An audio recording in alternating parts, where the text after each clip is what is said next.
seems that we've had a very weird couple of years. So much bad stuff has happened, and yet we're consistently always finding these little pockets of joy throughout. Now for me, one of these pockets of joy was the Guardians of the Galaxy game that was released towards the tail end of 2021. With this game now being added to Game Pass, for people to play without the added cost of buying the game, I think it's probably the perfect time for us to talk about it. Guardians of the Galaxy is another Marvel game. Now, in the past they've had some pretty bad games being released. Like, did you ever see the Iron Man game back on the Xbox 360? It was absolutely terrible. But since Spider-Man PS4, however, there's been a bar set. The games have the possibility to be amazing. With Marvel Avengers, there was a lot of mixed reviews, but personally I was a big fan of the stories. I feel like if they would have stuck to the single-player campaign, it would have been an amazing game. But now, Guardians has been released, and honestly, impressed isn't even the word. It was probably my favourite release across the entirety of 2021, and in this day and age, it's very rare that you see a game get released that doesn't have any form of online capability. There was no microtransactions, nothing. But this new Guardians game is literally just one long-ass linear story, and it's beautiful.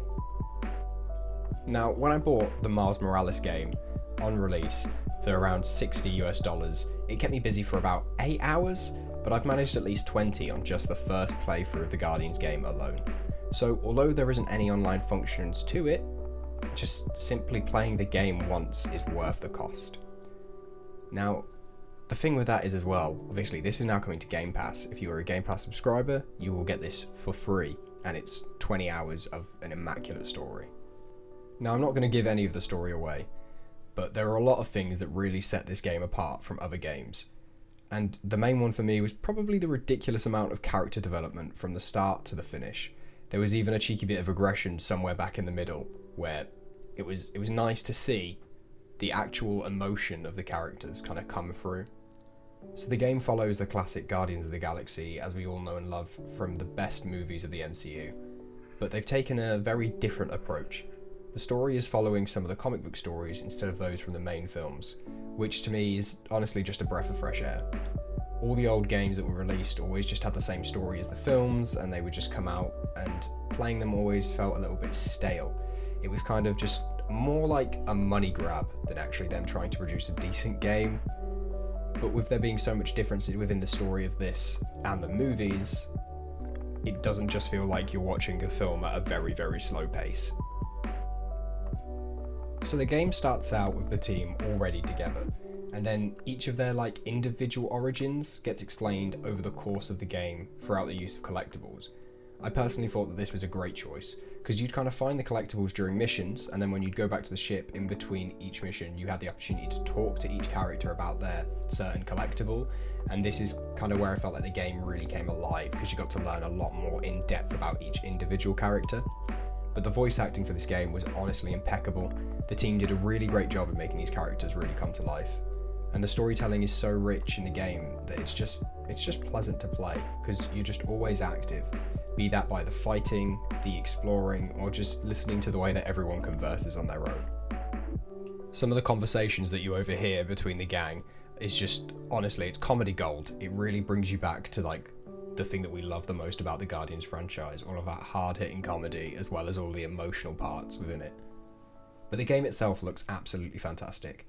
I find it incredibly strange looking at Star-Lord when he doesn't look like Chris Pratt, but it's something that you very quickly adjust to. Personally, I love the aesthetic they've gone for with the game. Adding in more of the comic book look to all the characters has really managed to pull it aside from the MCU and turn it into its own version. For me, this is one thing that kind of brings me an awful lot of hope for the next generation of Marvel games. I'm so excited to see more stories like this, especially if they're this good looking. But one of the things that this has done great is the alternative costumes for all of the Guardians.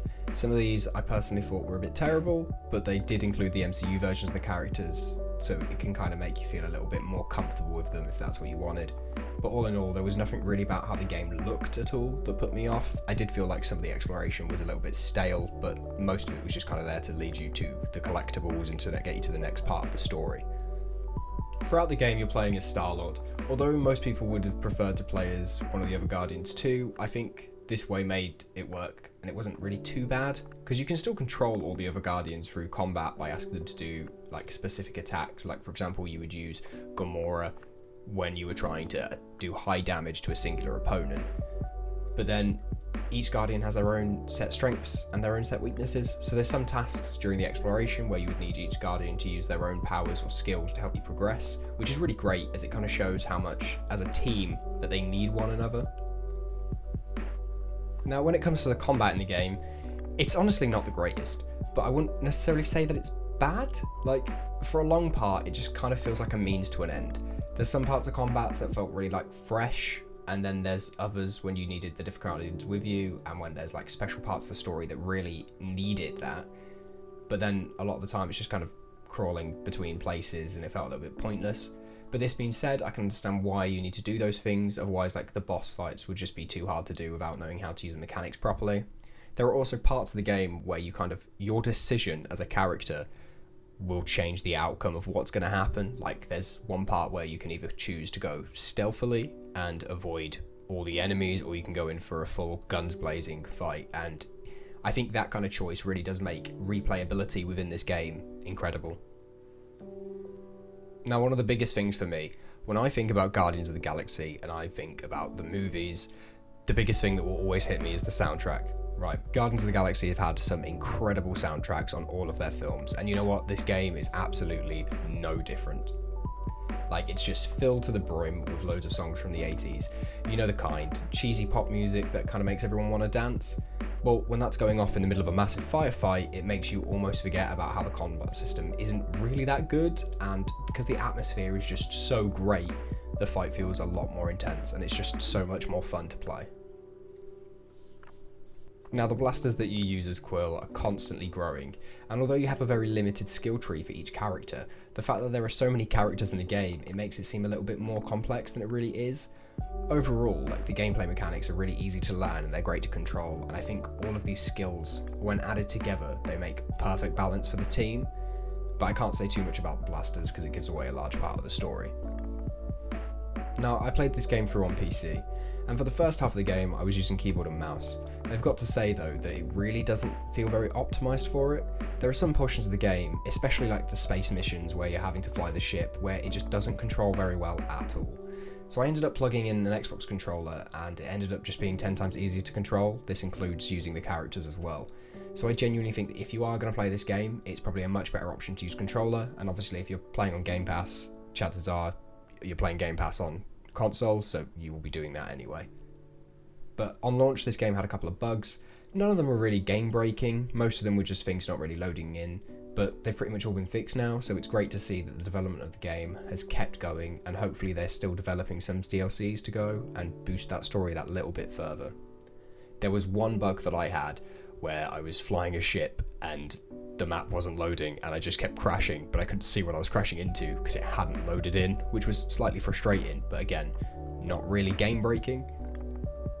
But I hope you guys can give this game a try, as it was honestly my favourite story-based game that I had a chance to play last year. As always, remember to like the video, subscribe to the channel, and let me know down below what you think of the Guardians game, and I'll catch you next time.